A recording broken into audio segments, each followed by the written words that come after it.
Aujourd'hui, pour vous présenter la Jeep, nous nous sommes mis près d'un édifice du mur de l'Atlantique et on a fait cette émission-là pour rendre hommage aux gens qui sont tombés ici pour nous libérer et qui peut-être, grâce à eux, je peux parler aujourd'hui face à la caméra.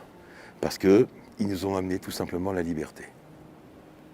Alors on va aller voir ce blocos, qui est un des 15 000 édifices qui ont été construits le long de la ligne de front, face à la mer, dont de 1943 à 1944, c'était le général Rommel, maréchal Rommel, qui s'occupait du plan Todd.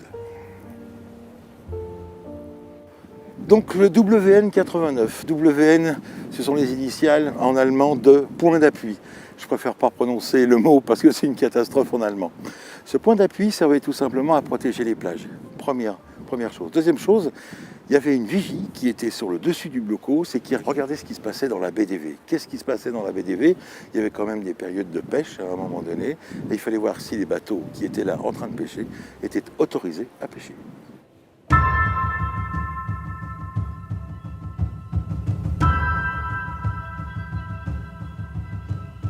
On va vous parler aujourd'hui de deux véhicules, deux petites sœurs. On va vous parler de la version américaine, la Willys, et la version française, l'Hotchkiss. La marque Hotchkiss est une marque française qui est issue avant du militaria, puisque les premières productions de chez Hotchkiss, c'était des mitrailleuses qui, pendant la Première Guerre mondiale, ont été sur l'ensemble des champs de bataille. Hotchkiss, à la base aussi, après, c'est devenu un fabricant d'automobiles, de belles autos, et il prenait les appellations comme l'Hotchkiss Anjou, l'Hotchkiss Artois. Et c'était des véhicules beaucoup avec des conduites à droite, parce que c'était de grandes voitures assez luxueuses, qui permettaient au chauffeur de descendre tout de suite et d'ouvrir la porte à son patron. Hotchkiss aussi a fait pas mal de poids lourds, le PL35 ou le PL50, en version VL et en version PL.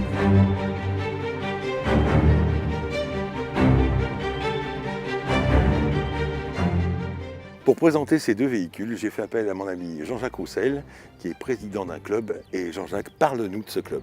Oui, l'ARCVHB, donc l'Association de conservation de véhicules historiques de Bayeux, regroupe une quinzaine de membres. Et les membres sont tous propriétaires d'un véhicule, majoritairement américain. Nous avons une dizaine de Jeep, nous avons 2 Dodge. Nous participons aux commémorations du 6 juin, entre autres, pour le devoir de mémoire. Puis éventuellement des défilés. On est amené à participer le 14 juin à Bayeux pour l'anniversaire de la venue de Gaulle à Bayeux. Donc le 14 juin, on viendra avec nos véhicules. Sinon, on fait aussi un camp à Colville-Montgomery, si tout va bien, du 3 au 6 juin. Et au cours de l'année, on essaye de participer comme ça à des événements historiques qui touchent au débarquement. Étant en Normandie, on ne peut pas faire autrement. Ta Jeep Willys, elle est de quelle année? Alors, grâce au numéro de châssis, en fait, et avec les archives, celle-là a été livrée à l'armée américaine le 18 juin 1944. Donc, elle n'a pas débarqué en Normandie.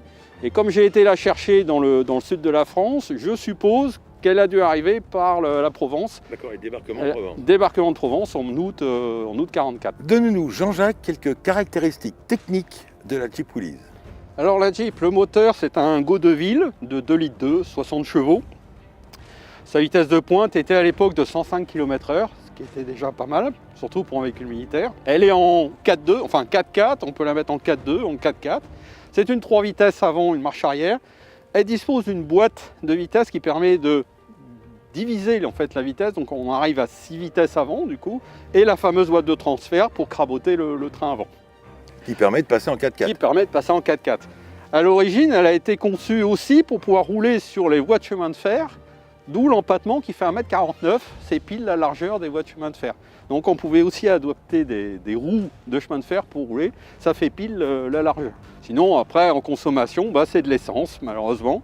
Et on est sur une consommation de 14-15 litres au 100, de Super 98, avec de l'additif, comme c'est des vieux moteurs, pour préserver les sièges de soupape, on est obligé de mettre de l'additif puisqu'on n'a plus d'essence plombée.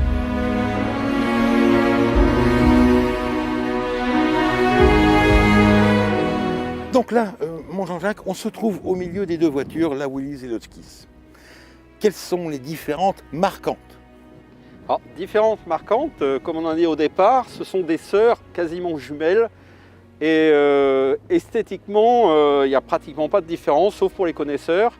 Au niveau motorisation, la Hotchkiss est en 24 volts, la Willys peut être en 6 volts, en 12 volts, et sinon ce n'est que quelques détails au niveau carrosserie sur des formes de longerons, des petits renforts qui se trouvent au niveau du pare-choc, mais sinon toutes les pièces sont interchangeables de l'une à l'autre. Combien de véhicules ont été fabriqués chez Willys et chez Ford et combien chez Hotchkiss? Alors, au total, la Jeep a été fabriquée à 600, un peu 620 000 exemplaires, il me semble, Ford, Willys compris. D'accord. Willys, c'est 340 000 et Ford, la différence en fait. Voilà.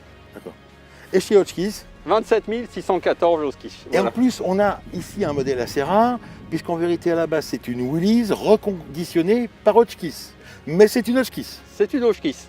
Il faut savoir qu'à la fin des années 50, l'armée française a récupéré tous ses stocks de Ford et de Willys, mais comme les pièces sont parfaitement interchangeables entre les Ford et les Willys, par exemple, celle-là, elle a des sièges Ford, elle a un bloc moteur Ford, des ailes Ford. En fait, ils démontaient tout et remontaient des véhicules avec les pièces détachées. Avec les Hotchkiss, c'est pareil, c'est parfaitement interchangeable.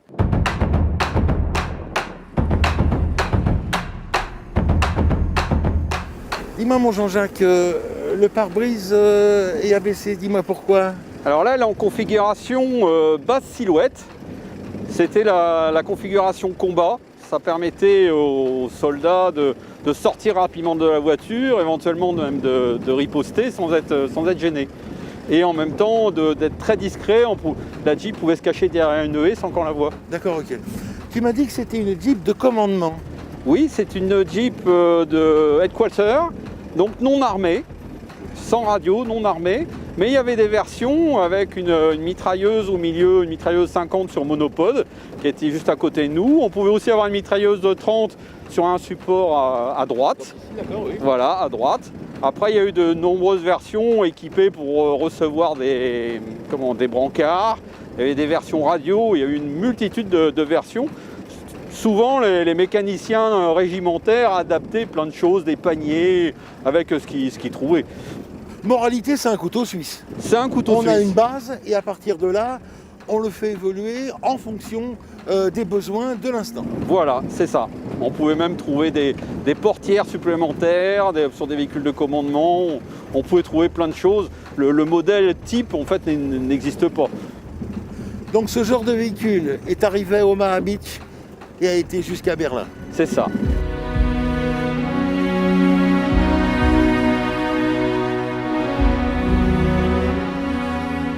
Thierry, tu vas nous parler de ton Hotchkiss. Alors, c'est bourré d'accessoires. Dis-moi, c'est quoi ceci?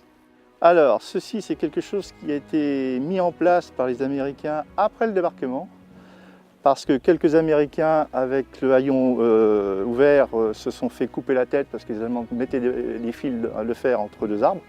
Donc par défaut, pour se sécuriser, ils ont donc pris des piquets de clôture qu'ils ont donc adaptés pour mettre devant pour récupérer et éviter ce fameux fil. C'est aussi un véhicule radio. Alors moi, je l'ai équipé spécifiquement en radio puisqu'il existait des compagnies. Il y a la compagnie qui s'appelait Headquarters, qui était une compagnie qui était spécialisée pour toutes les radios, donc qui équipait toutes les radios et finalisait toutes les actions de radio dans toutes les différentes compagnies.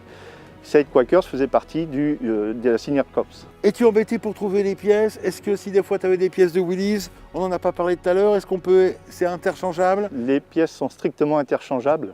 Comme on dit, c'est des petites sœurs, donc ça veut dire qu'il n'y a pas de variante majeure, à part quelques éléments, mais ça n'empêche pas quand même qu'on a 98% de pièces identiques.